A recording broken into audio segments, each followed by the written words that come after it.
तो छोड़ते थे।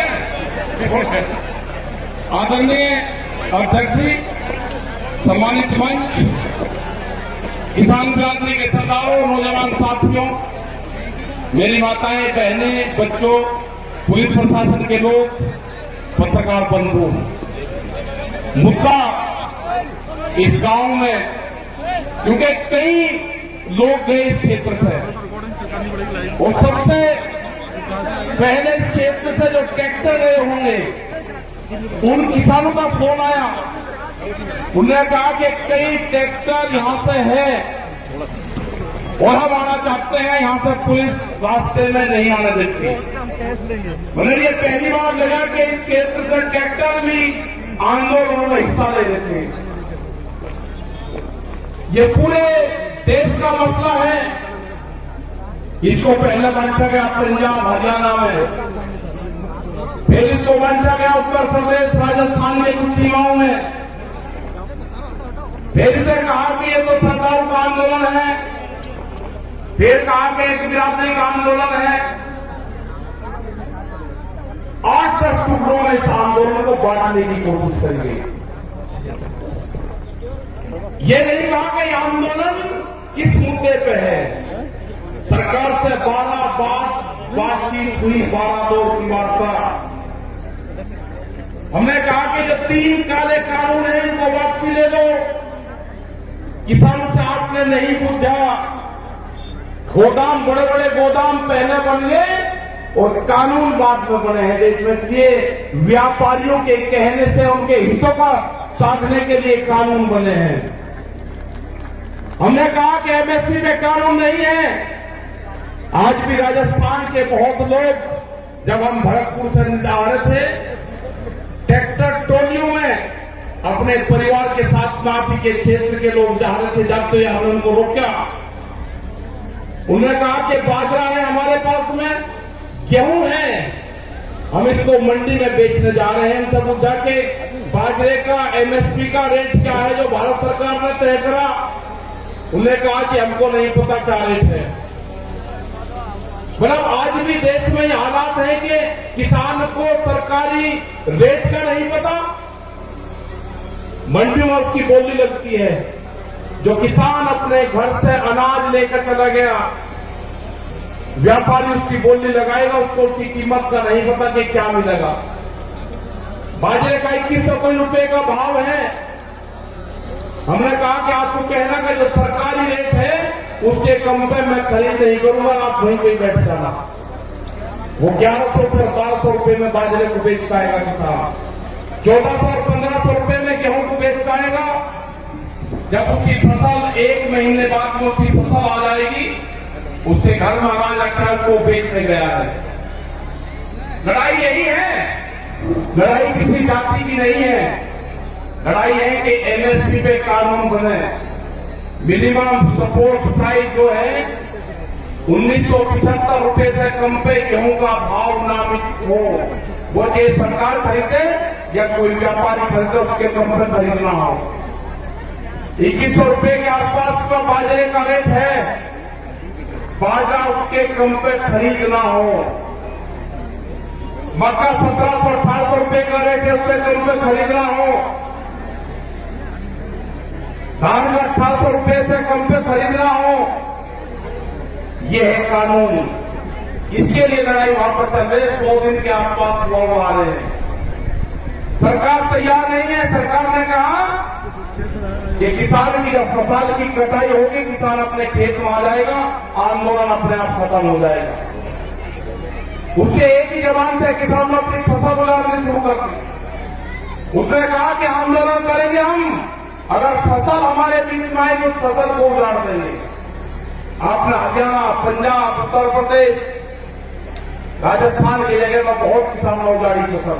हमने कहा कि फसल को बर्बाद न करो, ये आंदोलन भी चलेगा, ये फसल भी किसान काटेगा।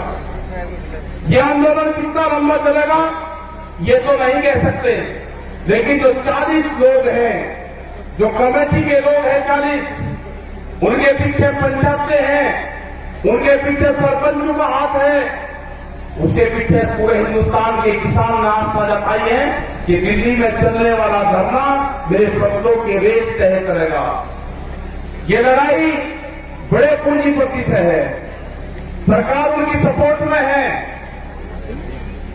ये लड़ाई वही है जो जमींदारों के खिलाफ होती थी, ये लड़ाई वही है जो राजाओं के खिलाफ होती थी। वो लड़ाई भी अनाज की लड़ाई थी, ये लड़ाई भी अनाज के रेट की लड़ाई है। मैं नौजवान साथियों को अपने, जिसने इस पूरे देश के आंदोलन की कमान नौजवानों ने संभाली है, अब की बार ये बहुत कम देखने को मिलता है कि नौजवान किसी के क्षेत्र में आंदोलन की कमान अपने हाथ में संभाली हो, तो वो आंदोलन कभी फेल नहीं हो सकता। वो आंदोलन फेल नहीं होगा कभी भी, क्योंकि जिस तरह से शाहजहांपुर का पूरे दिल्ली के क्षेत्र में यहां का नौजवान निकला है, उसने जाति धर्म सब चीज को भुला के, वोट को भुला के, कि कौन किस क्षेत्र का है, मेरी वहां पर आपस में क्या लड़ाई क्या तकरार है, सबको चीज को भुला के उसने दिल्ली के आंदोलन में शरीक हुआ। जिस तरह से यहां पर लोग इकट्ठा कर रहे हैं पैसा, सरकार कहती है कि धन कहां से आ रहा। इस आंदोलन को गांव का किसान चलाता है, इस आंदोलन को हल चलाने वाला किसान चलाएगा, इस आंदोलन को क्रांति से काम करने वाली हमारी महिलाएं चलाएगी, इस आंदोलन को हाजी और पाजी चलाएगा। यह आंदोलन क्रांति का आंदोलन है, यह आंदोलन फेल नहीं होगा। एग्रीकल्चर जो कृषि में काम आने औजार वाले जो है, इस आंदोलन को वही लोग चलाएंगे जो अपने खेतों में हाथ से काम करते हैं। कोई नहीं गया बरगाह से, यहां पर बैठे राजाराम जी मीर जी है, यहां पे युगवीर सिंह जोगिंदर जी, अमनाराम जी, जो आपके शाहजहांपुर बॉर्डर को प्रमुख से देखते हैं। आप 200-200 किलोमीटर से यहां से जाते हो आप, और दिल्ली को ऑफ नहीं अभी, कई लाख आदमी दिल्ली के चारों तरफ को है, और दिल्ली फिर कान खोल कर सुन ले, ये ट्रैक्टर भी वही है, ये किसान भी वही है। आप ज्यादा तानाशाही दिखाओगे, ये किसान अब की बार में ज्यादा तादाद में दिल्ली में जाएगा, ज्यादा तादाद में किसान जाएगा। यहां की फसल कट जाएगी हमारी 1 महीने में। ये कह रहे कि किसान ट्रैक्टर से नहीं आएगा दिल्ली, ये किसान दिल्ली ट्रैक्टर से ही आएगा। जब इसको दिल्ली कोच करेंगे, ये किसान अपना ताम झाम लेकर आएगा। हर क्रांति होगी देश में, खेत में चलने वाला हर औजार वो साथ लेकर आएगा। जब जब भी बड़ी बड़ी लड़ाइयां हुई, उसमें साथ लेकर चला है। वो जानते हैं ये कौन सा क्षेत्र है, ये बेहद क्रांतिकारियों का क्षेत्र राजस्थान। बड़ी बड़ी लड़ाइयां यहां पर लड़ी गई, ये किसान पीछे नहीं हटेगा। जो मेरा नौजवान साथी है वो पीछे नहीं हटेगा। अपने खेत की मिट्टी को जब दिवाली होली अब आएगी, दुल्हनी आएगी, रंग नहीं लगाना आपकी बार, अपने गांव की खेत की मिट्टी अपने शरीर पे लगा देना, उससे अपने शरीर को टच करवा लेना अपने खेत की मिट्टी से। जब आप दिल्ली लड़ने जाओगे अब की बार, अपने खेत की मिट्टी अपने साथ लेके जाना। हो सकता है कि वहां से आपका गांव आपके याद आए। जब मिट्टी आपके साथ में रहेगी तो गांव याद नहीं आएगा आपके। अपने खेत की मिट्टी अपने पूजा स्थान में रखो। अगर ये आंदोलन में किसान फेल हुआ तो 20 साल में आपकी जमीनें नहीं बचेगी, इतना कर्जा किसानों के ऊपर आ जाएगा। सब लुटेरे आगे हैं, इन लुटेरों का मुकाबला होगा जेली और सांगों से, जो खेत में भूख हटाने के काम आते हैं। ये लुटेरे हैं, देश को लूटने आए हैं, इनका मुकाबला होगा, इनसे लड़ना पड़ेगा। पूरा दिल्ली को चारों तरफ से किसानों ने घेर रखा है। लड़ाई कितनी लंबी चलेगी ये तो नहीं कह सकते, लेकिन लड़ाई चलेगी, किसान जीतेगा। किसान हार कर दिल्ली से नहीं आएगा वापसी। सरकार कान खोल कर सुनना, दिल्ली की सरकार न किसान कायम आएगा, न किसान वापसी आएगा। जब तक एमएसपी में कानून नहीं बनेगा, 3 भी वापसी नहीं होंगे, और भी बहुत से भी लेकर आ रहे हैं। जब तक किसान वापसी नहीं होगा, जो मेरे बुजुर्ग हैं, उनका जिस तरह से साथ मिल रहा है आंदोलन में, उन्हें जिस तरह से नौजवान साथियों कहा कि आप चलो आंदोलनों में, हमारा अध्यक्ष यहां पर बैठते हैं, 90 साल से ज्यादा उम्र इनकी है, कह रहे कि आंदोलन लड़ाई लड़ो, आंदोलन करो, दिल्ली चलो।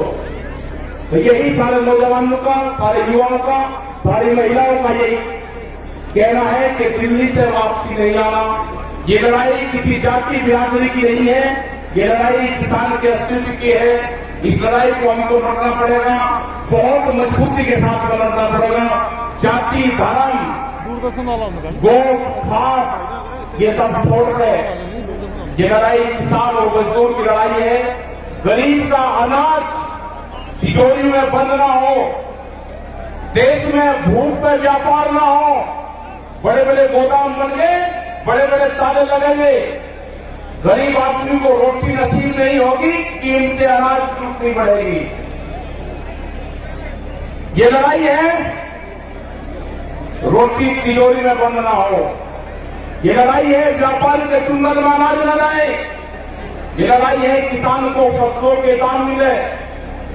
ये लड़ाई जारी रहेगी, आंदोलन हमारे जारी रहेंगे और हम पूरे देश भर में जाएंगे।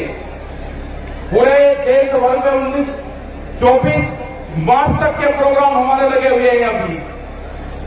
उसके बाद आगे के प्रोग्राम लगेंगे, कह रहे वेस्ट बंगाल में कैलेंडर जाएंगे, आसाम में जाएंगे, वेस्ट बंगाल में जाएंगे, कर्नाटक और तमिलनाडु और महाराष्ट्र में भी जाएंगे।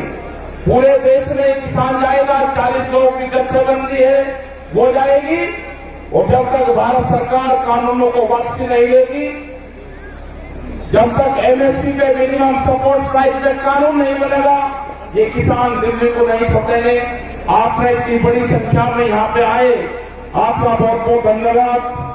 यहाँ पे जो ये मैदान है, जो कुश्ती मैदान है, भैरव बाबा का मैदान यहाँ पे है, उनको नमन करते हैं। इस पूरे क्षेत्र को, जो पहाड़ी क्षेत्र में यहाँ पर प्रोग्राम लाए के 81 गांव में जो प्रोग्राम दिया, आपका धन्यवाद। जय हिंद, जय भारत, जय राजस्थान।